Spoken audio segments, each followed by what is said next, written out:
সময়ের কথা, সুদূর সৌরভপুর রাজ্য, যেখানে শান্তি, সুখ আর সুবিচারের আলোয় ভরে ছিল প্রতিটি দিন। রাজা বিক্রমাদিত্য ছিলেন ন্যায়পরায়ণ, রানী সৌমিত্রা ছিলেন প্রজাদের মায়ের মতো।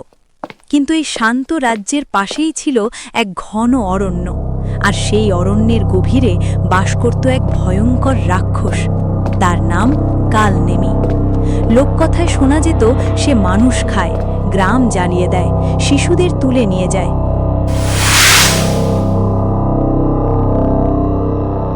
মহারাজ, আজ সকাল থেকেই প্রজাদের মধ্যে আতঙ্ক ছড়িয়ে পড়েছে।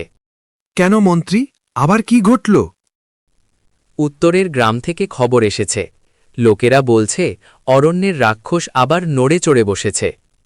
সে কি কাউকে ক্ষতি করেছে? না মহারানী, এখনও নয়, তবে প্রজারা ভয়ে ঘরছাড়া করছে। এই রাক্ষসকে আর ছাড়া যাবে না, আমার রাজ্যে ভয় থাকবে না। রাজা কঠোর সিদ্ধান্ত নিলেন, কিন্তু রানীর চোখে ছিল দ্বিধা, কারণ তিনি বিশ্বাস করতেন প্রতিটি প্রাণের মধ্যেই আছে গল্প, আছে বেদনা। ভয়ের গল্পে রাক্ষস আরও ভয়ঙ্কর হয়ে ওঠে, কিন্তু সত্য লুকিয়ে থাকে অরণ্যের গভীরে। হে অরণ্য, তুই তো আমার একমাত্র সঙ্গী। মানুষ আমাকে রাক্ষস বলে ঘৃণা করে, কিন্তু কেউ জানে না আমি কেন এমন হলাম। কালনেমি একসময় মানুষই ছিল, লোভী এক ঋষির অভিশাপে সে রাক্ষস হয়। 100 বছর ধরে একাকিত্বই তার শাস্তি। আমি কাউকে খাই না, আমি শুধু দূরে থাকি, কিন্তু মানুষ কেন শুধু ভয়ই দেখে?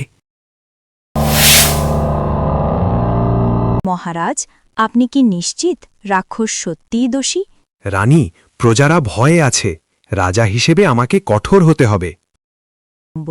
কঠোরতা নয়, ন্যায় চাই। একবার যদি তার কথা শোনা যায়।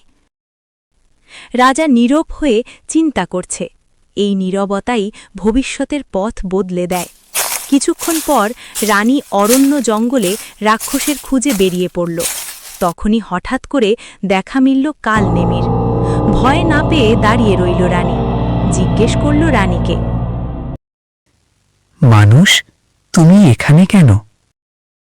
আমি সৌরভপুরের রানী। আমি ভয় নিয়ে আসিনি, প্রশ্ন নিয়ে এসেছি। মানুষের প্রশ্ন মানেই ফাঁদ?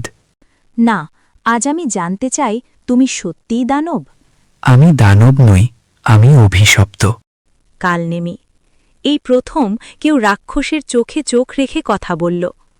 রানী মনে মনে সিদ্ধান্ত নিল কালনেমিকে রাজার কাছে নিয়ে যাবে।